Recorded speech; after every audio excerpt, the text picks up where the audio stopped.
ప్రపంచ ఆరోగ్య దినోత్సవం సందర్భంగా విశాఖ కేజీహెచ్ ఓపీ గేట్ వద్ద ప్రజా ఆరోగ్య వేదిక ఆధ్వర్యంలో సంతకాల సేకరణ కార్యక్రమం జరిగింది. ఈ కార్యక్రమంలో ప్రజా ఆరోగ్య వేదిక రాష్ట్ర కన్వీనర్ కామేశ్వరరావు పాల్గొన్నారు. ప్రభుత్వాలు నాణ్యమైన మందులు సరసమైన ధరలకు వినియోగదారులకు అందించాలని, నకిలీ నాసిరకం మందులు అరికట్టాలని, మందులపైన జీఎస్టీ ఎత్తివేయాలన్నారు. ఇదే అంశంపై మరింత సమాచారం మా కరెస్పాండెంట్ నరసింహ అందిస్తారు. ఏప్రిల్ 7 ప్రపంచ ఆరోగ్య దినోత్సవం. ఈ సందర్భంగా విశాఖ కేజీహెచ్ వద్ద ప్రజా ఆరోగ్య వేదిక ఆధ్వర్యంలోని భారీ సంతకాల సేకరణ కార్యక్రమం చేపట్టారు.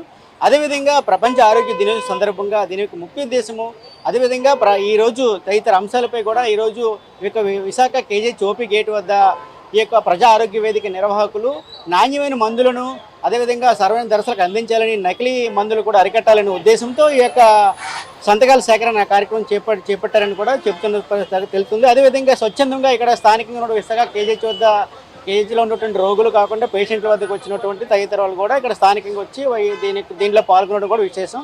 సార్ చెప్పండి, అయితే ఈరోజు ప్రపంచ ఆరోగ్య దినోత్సవం, దీన్ని పురస్కరించుకొని ఈరోజు మీరు సంతకాల సేకరణ కార్యక్రమం చేపట్టారు. దీని యొక్క ప్రధాన ఉద్దేశం, ఏ ఉద్దేశం మీరు పెట్టారు?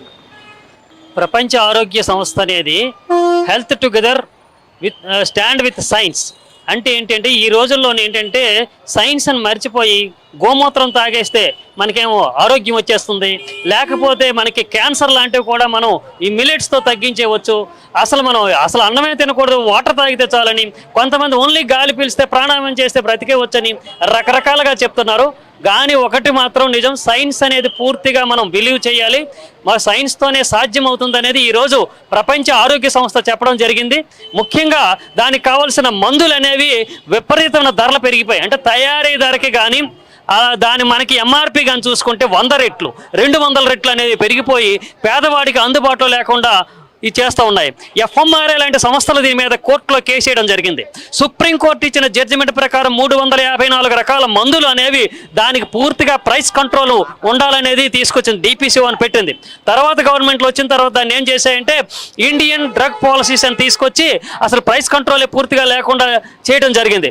అంతేకాకుండా నరేంద్ర మోడీ గారు ప్రతి సంవత్సరం 10% మీరు రేట్లు పెంచుకోవచ్చని చెప్పడం అనేది అత్యంత దారుణమైంది. ఇప్పుడు ప్రతి ఏటా కూడా ప్రపంచ ఆరోగ్య దినోత్సవం జరుపుకుంటాం. అయితే ఈ తరహా సంతకాల సేకరణ ద్వారా ప్రజలకు, అదే ఇక్కడికి వచ్చే పేషెంట్కి మీరు ఇచ్చే సందేశం ఉంటారు? మందుల మీద చాలా వరకు జీఎస్టీ వేస్తున్నారు, దాన్ని తగ్గించాలని, అలాగే మరి నాసిరకమైన మందులను తీసివేసి ఏదో జెనరిక్ మందులు అని చెప్పి కొన్ని నాసిరకమైన మందులు ప్రొవైడ్ చేస్తున్నారు. అలా కాకుండా మంచి మందులు ప్రభుత్వం ప్రొవైడ్ చేయాలని చెప్పేసి, అలాగే ఈ సందర్భంగా ప్రజలందరూ కూడా చాలామంది స్పందించారు, చాలామంది సంతకాలు పెట్టారు, అన్ని విధాలుగా సహకరిస్తున్నారు. మరి ఈరోజు మేము చేస్తున్న ఈ కార్యక్రమంలో మరి ఈ ప్రజావేదిక ఆధ్వర్యంలో, కామేశ్వరరావు గారి ఆధ్వర్యంలో జరుగుతున్న ఈ సేకరణ అంతా కూడా సక్సెస్ఫుల్గా జరుగుతుంది.